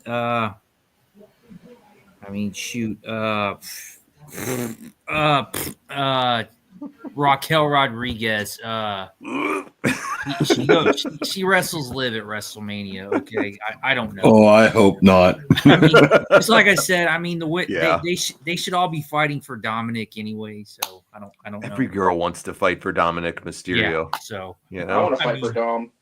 Yeah. So that's why I have a mustache now. So I don't know. You grew the Doms, but we all can't grow it in as good as Dom. Like we all can't grow beards as good as Jude's. Yeah. We all can't grow that mustache in like Dom and Eddie. Exactly. So that's what I call those mustaches, the molestache. They look like straight Chomos creepers, like just creeps with those mustaches. But Dominic can get away with it. That's the best part of it. He can. So absolutely. Let me get to a couple before I get to Jude here in the audience. That Derek says he's going to go with a shock out of nowhere. Women's Royal Rumble being Jordan Grace. I like that pick right there, Derek. That would be fun. It'd be different. Her contract's up soon too. Yeah, I think it's up on December 31st or something from what I've seen. Yeah, I think, yeah. I mean, she's a lock to sign with WWE. And they are big fans of her. They have put her over, and even Shawn Michaels fucking put her over like publicly about how talented she is. So, that's a compliment right there from one of the all-time greats in the ring. They're high on Jordan Grace. I really like that pick, Derek. That's a good shock and a good pick. Thing is, you get Jordan Grace in, or you can get Grisham, her husband. Yeah, dude, he's a tiny little dude. He's like what, 5'4"? That's his problem. He's short. Put him in NXT. Yeah. He'd kill it down there. His matches are phenomenal. Yeah. And I know he's been working on his character development too. I think isn't he in like Impact or something right now, TNA? Yeah, he is. And he's like he wears a mask and everything now, and pretty creepy. Yeah, interesting. Jude, what do you got for yours? Who's your pick? I have Tiffany Stratton. And I have something that I think they if WWE does it right, it could be really cool. Okay. Is you have her go for her Royal Rumble match on night 1. Okay. And she loses. And then in night 2, she cashes in her Money in the Bank and wins it. Are they doing the 2 nights though? So you're saying do it on second night of WrestleMania is what you're saying? Well, she gets her WrestleMania match from the Royal Rumble win on night 1. All right. And she loses that match. Okay. And then night 2, she comes in and cashes in her Money in the Bank and wins. Or, here's my swerve. She wins the Royal Rumble. She goes into night 1 and she beats Liv Morgan for the title. Okay. And then night 2, she cashes in her Money in the Bank and beats Nia Jax for her title. And then Tiffany Stratton now has both belts. And then you put her in a feud with Becky 2 belts coming out of WrestleMania. Champ versus champ. Yeah. Interesting. I like it. Interesting pick on that one. Very different than what you would think. You know, it's not conventional, which I like about it. It's interesting. It's unique. And it really, really adds a whole fun layer to it with her having both of them. So I like that. Because technically, she wins the Royal Rumble. She gets one title match. Then she has the Money in the Bank. She gets another title match. Yeah. So. Wow. Going back to the men's Rumble, do you think we'd get a Joe Hendry appearance? Oh, yeah. I think you'll see. Oh, absolutely. Yeah. I think you get a couple people from TNA. I think you're going to get Joe Hendry. I think you're going to get the Hardys. You know, I think TNA is going to ship a lot of people in for the Royal Rumble. Oh, yeah. Just to fill it out. And I also think that the Royal Rumble, I think you're going to get another 40-man Royal Rumble. I would like to see that. I like when they do it. They have enough roster. And I mean, same thing with the women. You bring in the TNA girls, you have enough for 40 women Royal Rumble. Yeah. Bring in NXT, TNA, all that. They need to start bringing the surprises back like they were doing for years. Sometimes they don't even really bring any really big surprises out anymore for either of the matches. Little ones here and there. I know we got a few last year for the women, but they've really dropped the ball on. That was always my favorite thing about the Rumble every year, was seeing like who they might bring back, what legend might come in, what surprise, you know. I mean, I remember when AJ Styles came in, how awesome of a moment that was, that we finally got, you know, AJ Styles, and he came in and had a hell of a showing in it. I like the 40-man Rumble like they did the one year, you know, and I think it can add so much more people and more storylines and more fun to the matches by bringing them back and doing it. I hope they maybe cut the time down a little bit if they're going to do it that way, to maybe, what do they do it now? Like every 2 minutes or something like that? Every 2 minutes. But here's the thing, though. They've done it now. Like in years past, it was 2 minutes. And then it was once the person hit the ring, they started to counter again. Okay. Now it's as soon as that bell rings for the starts for the next one, they're starting it right back up. Because last year it was actually like 90 seconds. It is what the time was between wrestlers. Because as soon as that timer hits 0, it's restarting again. You know, so it's kind of getting people through it faster. Derek says TNA sends Ziggler back for a Rumble return ? You know, I would love to see Ziggler anytime. I think that ship for him has kind of sailed, in my opinion. I don't think he really has an urge to go back there and do anything. He's actually commented saying that he doesn't want to go back to WWE. Yeah, he's made comments on that in different like podcasts and that. They've asked him that, you know, do you ever, you know, you see the TNA guys going over to NXT. Do you think you'll be one of them? And he says, I hope not. Yeah. I mean, he's there for 20 years. And here's the thing. He's in TNA, not as Dolph Ziggler. Nick, he's under Nick Nemeth. Right? You're right. So, you know, you bring him back into WWE as Nick Nemeth, and people are going to call him Ziggler. Yeah. You know, so. Yeah. Good point. I mean, I would always want to see him, but I don't think he's doing a phenomenal performer. Yeah. Go ahead, Jeremy. I think another surprise entrant that we get, Zack Ryder returns.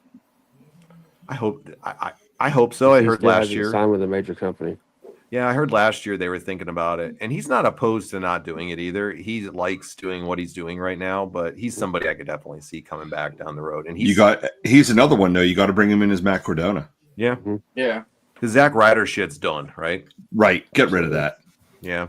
I'll throw another one out there for a surprise return. It was just announced that apparently their contract is up, and I think you might see a Dustin Rhodes coming back potentially for a surprise entrant and for one last short run, maybe in the WWE for the next year or so, and maybe coming back in and then being in kind of a backstage role or, you know, something like that where they can bring him back in and start using his talent. But I could see kind of going with that right there. What about a Wardlow? Oh, I'd love to see Wardlow, them do something with him. Because his contract's up in December as well. Hopefully Tony Khan doesn't hold him hostage like he did the Lucha Bros. Let me ask you this. With WWE having a dead period as far as PLEs in December and January. We're not getting nothing after War Games till February. Okay. Does AEW actually have a possibility of having a home run show with the New Japan crossover in January? No. Yeah. I can't show of hands. How many people here watch New Japan wrestling? I don't know. I don't even know anybody in there. Does Richie? Yep. Richie used to watch New Japan, Jason. He used to watch it. But it's been the main years. thing they're building on right now is the return of Kenny Omega. And that's it. Okay. Well, they got to bring him back because Hook's jumping ship to WWE, so they got to do something to get the ratings. Dude. Well, absolutely. Yeah. I mean, it's a given that when Hook comes, that it's over. It's game over. Yeah. They're gonna burn that place down. They're gonna be so excited. Dude, when he starts fucking laying those kata hajimes on everybody, it's done. Game over, guys. It's done. Yeah. Derek threw a good surprise here. AJ Lee. I would love to see AJ Lee back. Yeah. Do you guys think she wants to go back like to the WWE? I think Punk ruined it for her. She always wanted to be a wrestler. You know what I'm talking about. And then all that shit with Punk happened, and then she left. I don't see why she wouldn't come back now. She also wrote a book. She does comic books now. And there's a few other things she's doing. That's what I was about to say. She's making some money off some comic books. But I can't see her not coming back. She doesn't need to, though. No, but I think she wants to. Right? I think she wants to as well, but I mean, where does she fit? They can make room for her. I mean, well, but here's the thing, though. Like John said, though, with the women's wrestling right now on the main roster, they're so lost. Yeah, you know. So where biggest stars are out, right? Becky Lynch is one of the biggest stars, and Flair is one of the biggest stars. Those are two biggest stars, and they're out, right? Now they're all not. You have is Liv. Rhea Ripley. She's out too, right? You'll see. Yeah. Rhea. You'll see. You'll see. We'll talk about it next week on that part. So I'll just say that there's plenty of room for AJ to come in. You know what I'm saying? If all those people are out, but they're all coming back too. Like Becky's coming back, Flair's coming back.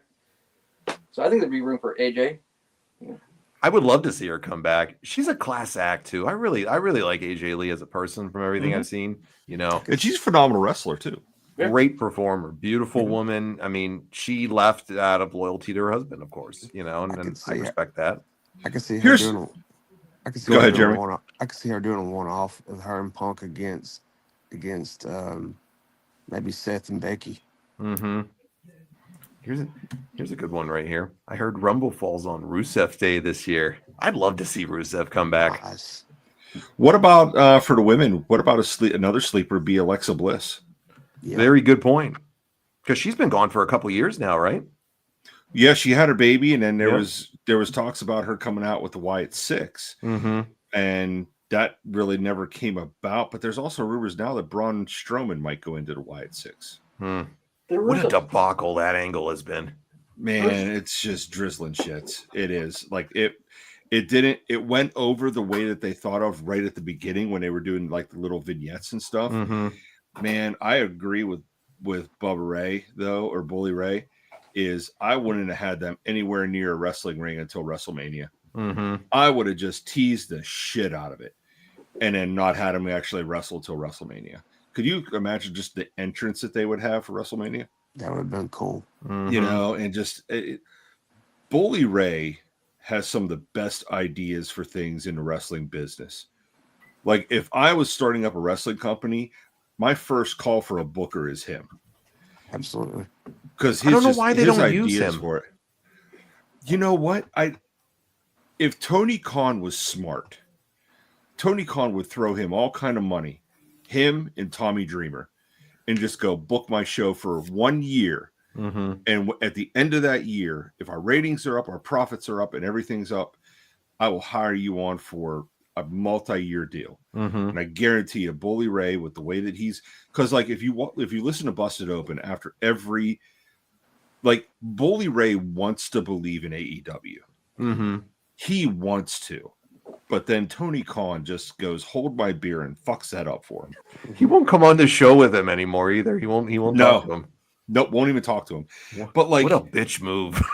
Bully Ray's ideas for like the Wyatt Six and what to do with them was phenomenal.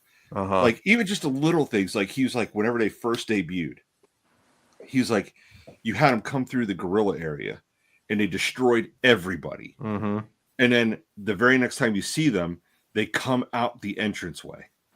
He's like, why would you have them come out the entranceway when they just destroyed everybody a week ago? Mm-hmm. He's like, you have them come through the crowd. Like, that was one thing. And then the other thing was, like, whenever they all came, they did debut and they were on the stage, and Uncle Howdy said, we're here. Mm-hmm. He said, man, don't do that. You have a picture of Bray Wyatt on the Titantron with the lantern saying, we're here. I like in that. Bray's voice, and then lights out. He's like, so it ties everything into Bray Wyatt. You know, just those little ideas, like the way that he books and thinks about forward booking for things.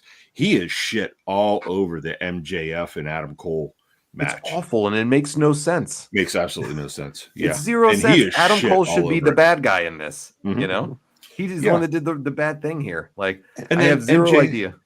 MJF comes out and goes, well, the only reason you're doing this is because you wanted my title. And I'm like, dude, you don't even have the title anymore. Like, why even say it? Why even bring it up? Let me pose a question. Let me pose a question really quick to everybody. I want to know each and every one of your thoughts on this, and give me your answers. And same in the audience. Who thinks the Wyatt 6 angle is dead in the water now and it's unfixable? So I'll go to Joey first. Joey, you think it's dead in the water, or you think it's fixable? It was dead on arrival. I'm sorry. I was never a fan of the original Wyatt family. I thought it was convoluted. I thought the whole Bray Wyatt thing was it was very cringe. I hated his voice. I just hated everything about it. Okay. And I thought this whole rehash was just dead on arrival.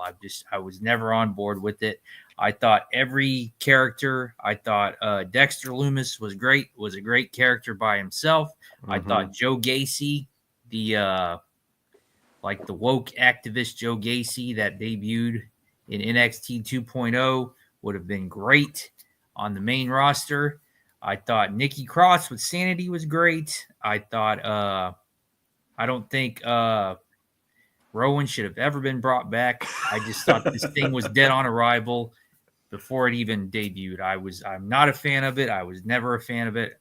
And I loved the Bo Leave angle. I hated it. I hate it. I hated it then. I hate it now. So Bo Dallas is one of the biggest misses that they could have done so much good shit with. This guy was tremendous in that role. I loved it. Yes. I love hearing another person loving that angle too. Yes, and I can't buy him as I know they're brothers. The dark cult leader, you know. Yeah, I can't buy him as a knockoff Bray Wyatt. The only cool thing Bray Wyatt ever did in my eyes was when he made those skeletons come to life at WrestleMania. Oh, he did it in the daylight too. So and Bo Dallas is a really nice guy in every aspect of life outside of it. When you hear him talk, it's hard to picture him as that cult leader. But let's be realistic. His brother Wyndham Bray was the same way. One of the nicest dudes. Everybody loved him. Fans loved him. I always tell the story when he came to our work and stayed and talked to everybody for 30 minutes when he was picking up at the airport when he got off of his flight. He was the nicest dude in the world to everybody. He was a class act. He was just more believable in that role. Bo isn't to me as that role. I love what Bo could do in other things. Doesn't mean I don't like him. Just means I don't think he's meant for that role. So Joey's voting dead on arrival. This thing is done. It's over. What about you, Jeremy? Is it fixable or is it dead? It's dead. Yeah. It's that dead, huh? It's over. The best version of Bray Wyatt, in my opinion, was when he was with Matt Hardy. Oh, I like that one. And, that was a good one. Like in the Bo Dallas, like to me that was like a teamy version of Mr. Perfect, but it was funny. Okay. But yeah, there's no fixing this. It's cool to have her on Halloween, but it's dead. Yeah. I couldn't even remember the Wyatt 6 was still happening. Lawrence said, I think you're joining the a lot of people that kind of forgot that stuff too. Lawrence also said WWE needs a Charlotte Flair to return for the women's division as the top queen. Mainstream companies should be using the Busted Open radio veterans to lead their creative teams, give a direction, not just stuff written on and off direction, but steering it. Boy, it shows the popularity of Busted Open and what they have, that how much they bring them into the main companies and want their services. It's a powerful thing when you have the media behind you, and Busted Open for the wrestling fans is the biggest one in the world. So good point on that, Lawrence. Jason, what do you think, Mr. Rewind? Dead on arrival? Is it dead, done, dead on arrival, over with? or is it fixable? There is no way in hell it's Dead on Arrival. People went crazy when it came out. Their merch sale was through the roof. Okay. They were selling shit like crazy. I think it's stale now. Like, I don't even watch it, so I'm indifferent. It is what it is. But there's no way in hell it's Dead on Arrival. They were selling so much crap when they came back.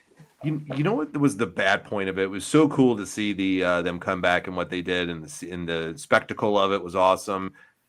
To me, it was Dead on Arrival after that moment, because where do you go from there? You know, where do you go from when you got fucking Chad Gable with a bullet hole in his head? You know, like, I save it for later on to do something serious like that.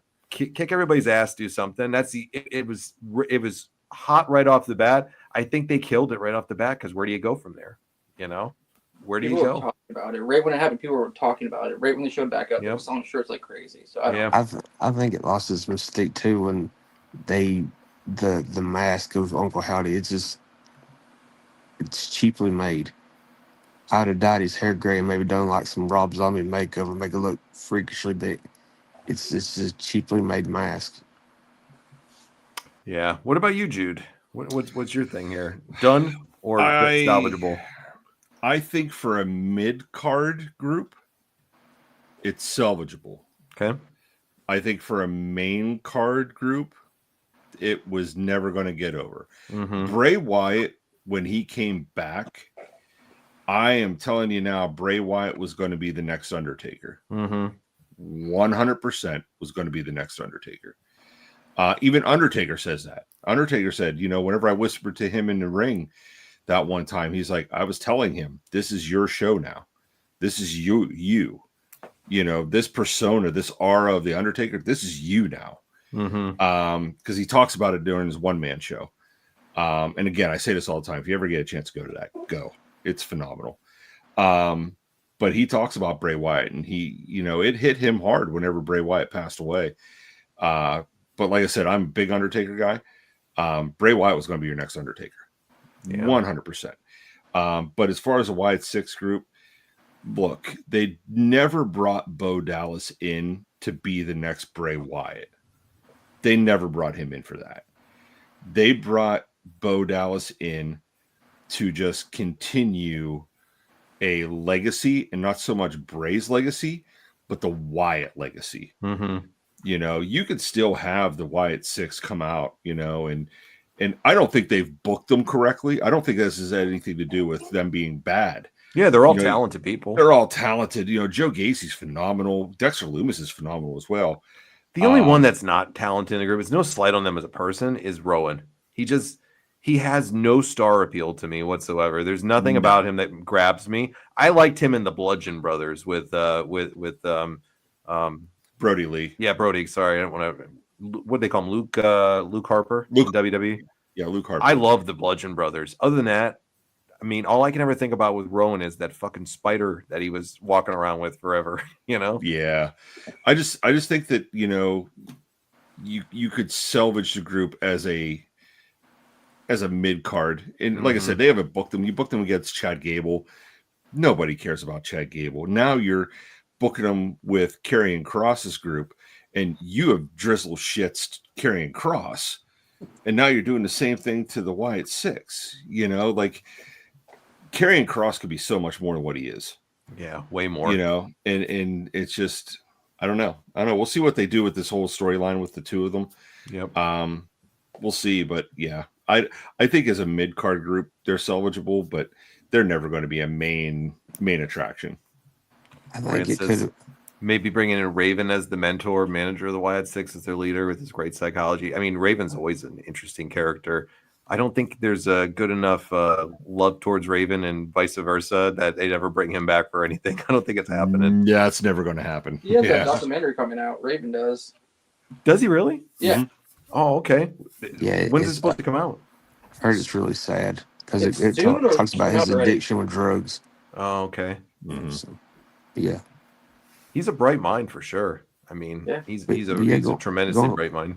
Going back to the whole Wyatt Six and everything, I think it'd have been more commendable if they had done like a one-off and paid respect to Bray, and maybe somehow let Bo do his own thing in the beginning, be Bo, and maybe have his dad come and be like like his manager, and maybe somehow create some good collegiate wrestlers, just like reform a new version of like the varsity club, and maybe it would have got some legs, but it would have definitely been better than the White Six, in my opinion. Yeah, I hope for all their sake they can salvage it and everything, but I don't see it coming. I think they could repackage the Wyatt Six as like an evil tax collecting organization under Mike Rotunda. Yep. Like bounty hunters. We'd have to give them a really good name for that. Mike Rotunda as IRS and the $1 Million Man as Ted DiBiase both come back to lead them as their management team. They teach them how to cheat the system and cheat everything and not. I always liked Mike Rotunda though. He just was dry as a personality. Like that's why I don't get. You see sometimes like the different charisma in people and the talent from their kids to them and vice versa. I mean, great worker, Mike Rotunda, all around badass, great athlete in real life, all-American wrestler, football player, all that stuff. Tremendous talent.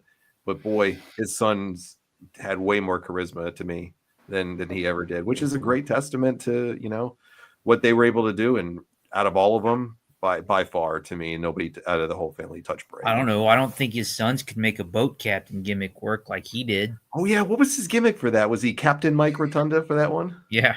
Wasn't he VK Wall Street, IRS, Varsity Club? What else did he have? I'm missing one. Oh, the U.S. Express. Yeah. Boy, what a lot of fucking gimmicks. Dude, he's almost like Brad Armstrong. So I would Brad love to had see a everyone. modern day varsity club. You think it could sell though for like a modern day varsity club? I mean, not even have to be with those guys, but have someone like a Braun Breaker, and have like some collegiate badasses. What about Braun's going to be leading? Braun's going to be leading a faction one day for sure. He's going to be the ringleader or something. Yeah, I like the U.S. Express with Barry Windham. Weren't they on the first WrestleMania as the tag champions during that one? They were. Yeah. Yep. Yes, Real American was written for them, actually. Yep. That was their theme song, right? Yep. Yeah. People forget that type of stuff. Like Kurt Angle's theme song was long before him as well for the Patriot. I mean, there's tons of them. So, well, guys, great topics tonight. Great discussions as always. I'm going to pitch this topic for next week, and hopefully Richie will have his stuff all fixed up.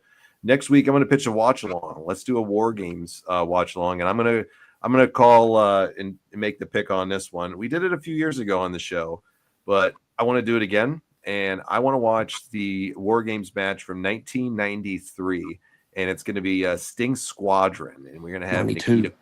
Is it 92? Yes, yeah, sir. it's 92. That's my favorite one. Wrestle War 92 is what it's from, right? Mm-hmm. Yes, sir. Yep. Wrestle War 92, then. We're going to do that with Sting Squadron versus the Dangerous Alliance. And all-time favorite. It's a bloodbath. oh, it's a great match. Mm-hmm. It's so good. And there's so many good moments to it. You got Nikita Koloff in there. You have Barry Windham, Dustin Rhodes, Sting, Medusa, Rick Rude, Arn Anderson, Bobby Heaton, Larry Zbyszko. I know I'm missing Arn Anderson, too. Steamboat. Yeah, Ricky. I think who else on that was? I think that's it. No, it's Nikita Koloff. I mentioned him, right? Awesome match. So I'm going to pitch next week if you guys are down for it, and everybody in the audience. That's my you guys down for a fun topic? We'll do a little watch along to it. Yeah. All right. You got my hopes up when you said 93. I was looking forward to the Shockmaster, but I'll we watch. can always revisit the Shockmaster for you later on, Joey. No problem, dude. That's a moment in history right there. I have Anderson laughing at the end of it, when it happens and you hear him in the microphone laughing. I have a helmet, the Shockmaster helmet signed by him. That's awesome. He was at a WrestleCon in Pittsburgh. This was years ago. And I actually had a bedazzled Stormtrooper helmet. And I'm walking up to the table and I can see him just going, oh yeah, and he's shaking his head, and he's a good sport about it. Though, right? He is. Yeah, he was really cool about it. And I handed it to him, and I said, "Would you mind signing this?" He goes, "Yeah, if I don't trip and fall first." Yeah, Fred's a good guy too. He is. He talked to us, everything like that, man. I'll tell you what, he really, really, really was hit hard whenever Tenta passed away. Yeah. That was his buddy, man. He talks about it like if you're at WrestleCon or anything like that where he's there, and you ask him, about natural disasters and stuff like that, and you'll see him tear up. He'll go, man, I miss John. Yeah. It hit him hard. So many people say about Earthquake John Tenta, the other million gimmicks that he had, that he was the most gentle giant ever, along with Fred, Tugboat, Shockmaster, whatever you want to call them. They're like the two most gentle giants in the world, and they could both rip your head off anytime they wanted to because they are legit dudes. So Shockmaster moment. Good moment, Joey. We'll definitely have to revisit that moment in the very near future on the show. But next week, guys, 1992, we'll do Wrestle War 92 War Games style match. We'll have some fun with it. Jeremy, Joe, go ahead, Joe. But I also heard that Tenta was probably the only guy that could actually take Haku in a fight. But, really? Yeah. So I've heard that too. Wrestler, right? Oh yeah. So I don't know. Who would you bet on the money on that one? That would be a good fight, probably. Yeah. I'm going with Haku though. I'd take even money. So yeah, I don't know. They're both badasses. Yeah. So Haku. Who are you taking on Friday though? Oh yeah, we got to get to that to close it out. Good point here. Jude, you posed the question. I'll go with it first. Mike Tyson via pain, to quote Mr. T. I watch the videos over and over. I love boxing. I've always been an Iron Mike fan. I want to see Jake Paul get the shit kicked out of him. Unless Mike is getting paid to throw in this, which I don't think he is. I have watched the training videos, and I know people hold back a little bit sometimes. Mike Tyson looks dangerous, and he looks dialed in. I'm not saying he's going to be able to have that type of gas for 8 rounds or whatever that they're going to do. It's a little heavy. Here's the thing, though. The time of the rounds 2 minutes. Plays the Tyson. That plays the Tyson. Yeah, 2 minutes. I just don't see Mike laying down for him, and he's hitting with bad intentions. Jake looks so slow in the videos that have surfaced of him. Not that he was a fast guy anyways. He looks so slow in there, and Mike Tyson's style of boxing, even at 58 years old to me, is just going to eat this guy up. He drops his lead hand over and over again to set up his power punches to keep him at a distance. Mike Tyson will hit him with he will cut the distance fast. He will hit him with some body shots. Nail a couple of kidney shots. You can watch it in his training videos. He is practicing to do it. If Jake Paul doesn't see this, he's a fucking dope, because that's what they're working on right now. He's going to nail him with body punches, uppercut him into an oblivion, and hopefully knock him out in the first or the second round. That's my pick for it. Third, 3 rounds. With you? 3 rounds. Joey, Joey, what about you? Are you a boxing fan here? You picking Iron Mike? You picking Jake Paul? Who do you got? I'm going to go with Iron Mike. I'm going to say he's going to get him out of there early because people already pay for a Netflix subscription. If it was a pay-per-view fight, I'd say he'd carry him for the full fight, but he's going to get him out of there quick. So I'd say probably 2 rounds. All right. Jude, yours was 3 for Mike, right? I think Tyson's going to get inside on Jake Paul. Mm-hmm. Jake Paul is a guy that likes to fight from the outside. He has not fought anybody like Mike. Nope. And Mike likes getting in there, getting dirty. I'm telling you now, right hook to the body, right uppercut. Yep. Watch Mike's fights. Right hook to the body, right uppercut. Yep. Kidney shots all day, too. He hits those kidney shots. Those slapping one's good. All right. Let's not forget about his footwork either. His footwork. Oh, yeah. No one can duplicate that. And plus, they've already announced the purses. Mike's already got a guaranteed 20 mil win, lose, or draw. Yeah. Yeah, but fucking Jake's getting 40. Yeah, you're right. Yeah. Like, ridiculous on that one for me. I'm with you, though. Give me Mike in 3. Mike in 3 for you, Jeremy. Okay. What about you, Jason? Who do you got? There's a reason Jake Paul picked him. There's a 30-year difference. Jake has youth. Mike has everything else. Dana doesn't want him fighting. I don't know. If Mike doesn't do it in 3, it's Jake. Because there's a reason you picked him. So I give him credit, Jake, though. Jake has been putting a lot of work into it. Mike's training at MMA Kings, I believe. His last fight was Roy Jr. It was exhibition. It wasn't the same Mike it was back in the 90s. Mm-hmm. Jake's younger, but I don't know. Mike has said about that fight with Roy Jones Jr. he was not interested in fighting. He didn't even want to be there. He was just there for a payday. Yep. There's a video out from 3 days ago with Mike, and they're talking to Mike about Jake Paul, and he says Jake Paul is a manufactured killer. He said he's only had 10 fights. He's been a YouTube star. He's been manufactured due to the internet for who he is. And he looks right at the camera. He says, Jake Paul was a manufactured killer. I'm a fucking born killer. Yeah. And he he gives that Mike Tyson, I'm going to eat your children look whenever he says it. Mike's dialed in, man. Mike is dialed in. Like Cutlass, he knows every boxing match of all time. Mike Tyson, one of the greatest boxers of all time. But there's a reason Jake Paul picked him. So we'll see. Good point. I think Jake Paul thought this was going to be an easy fight, and if you listen to his interviews closer to the match, have you seen the video where they were hooked up to the lie detector test? Oh yeah, the spoof video that they were doing, and they both said that they thought they were going to win, and then the lie detector went off. Yeah. Look at Jake Paul's eyes when he says it. That man's not lying. He does not think that he's going to beat Mike Tyson. I hope for his sake that was just a parody and spoof video, because if you're really putting that out and that was true and that's what you meant, it's probably not going to end up good for you in there, because you're not getting in there with a normal dude, man. Mike Tyson is loose in the head. He's got some screws loose. Well, we got that Friday. Then Saturday we got Jones and Stipe too. Yeah, I was going to say Jones and Stipe. Who we going with? Jones. All right. For all day. Jones and Stipe? Yeah, yes, Saturday night. Stipe catches him. You think so? Nice. Yep. What round? 3. I'm going to go 3 with both of them, but I think Stipe catches them. Because if you watch whenever Stipe fought Cormier, he caught him. Mm-hmm.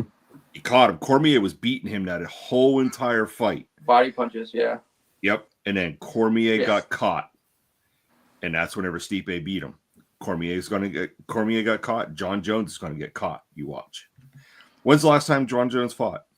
A year ago? Year and a half ago, I think it is now, because of his torn rotator cuff off the bone or whatever. Stipe hasn't fought in 2 years. 2 years. So last fight was his is even longer, I believe. Yeah. Than have you seen the shape he's in right now, though? He's in great shape. I watched the countdown video this morning. I saw it. Stipe, I'm telling you, Stipe's going to catch him. You got to think Stipe's got the lungs too, because he's a fireman. So he's a great. He's tremendous. Are you going with Stipe or John, Jeremy? I'm going with Stipe, but I'm interested in the co-main event too with Oliveira and Chandler. Dude that's supposed to fight McGregor. Michael Chandler. I thought Chandler pulled out of that fight. No, I don't think so. He's good. Then he's still good. Okay. Yep, he's still good. Event. Yeah, Oliveira beat him the first times. So you're going to go with Stipe as well, Jeremy, huh? Yes, and got to see my boy Bo Nickel fight too. That dude is legit. He is a bad dude from Penn State. Bo Nickel, buddy, there's a watch party up here Saturday at Champs Bo Nickel at State College for him. Right. Yeah, he is the answer to all those Russian wrestlers. So. He's a bad dude too. Yeah. Joey, are you a UFC MMA guy? Yeah, somewhat, but Collision's on Saturday, so he's sticking with the wrestling. Collision's on Saturday. I don't know. Said no one ever. Joey did. I don't know. I haven't watched UFC in a few years, so gotcha. I don't really have an no dog in this fight. Informed opinion. No worries, dude. Real quick, rewind. What's your pick on this one? Who you taking? John Jones, Stipe? Jones decision. I think he's just going to grapple him, wrestle him, get longer reach on the outside. Yeah, Jones all night. Jones first round submission for right here. Ooh. First round submission. He's going to catch him. He does. Guillotine or what? He can do whatever the hell he wants. He's going to keep him at a distance. Here's the thing. Dana White has announced that the 12-6 elbows are legal. Yep. Yes. It's bad news for Stipe when he gets him down, and Stipe's wrestling is suspect compared to John's. John's a whole other different level in there. I'm going with John's first round submission on this one, and I'm going to go with Oliveira to defeat Chandler again. But I wouldn't be surprised to see Chandler potentially pick it up. But I think Oliveira is going to beat him again. I think he's just a little bit step above him. Well, good topics tonight, gents. I'm going to close the green room down right now. We'll see you guys next week. Jason, Jeremy, Joey, Rewind, Jude, everybody in the audience that's been following along with us. Thanks for joining us tonight, guys. I'll see you next week, okay? Cool. Have a good Thanks, one. John. Later. You got it, guys. See you guys. All right, everybody. We hope you had a blast with us tonight. I know I always had a blast with you guys. Richie will do his best to get his stuff fixed up. He was meant to be here. It's not his fault. He just moved into a new spot, so he's just been trying to get everything all set up. So he'll be back next week. We'll get everything figured out on that part. But I had a blast with you guys tonight. I appreciate you all joining us as always, as we do every Tuesday here. And we'll definitely we got some good topics upcoming over the next few months to keep this fun show going on and doing some great stuff here on the show. So thanks everybody for joining us tonight. We'll see you next week, same time, same place. Until then, be good, be safe, and thank you for joining us here on Wrestling with Reality.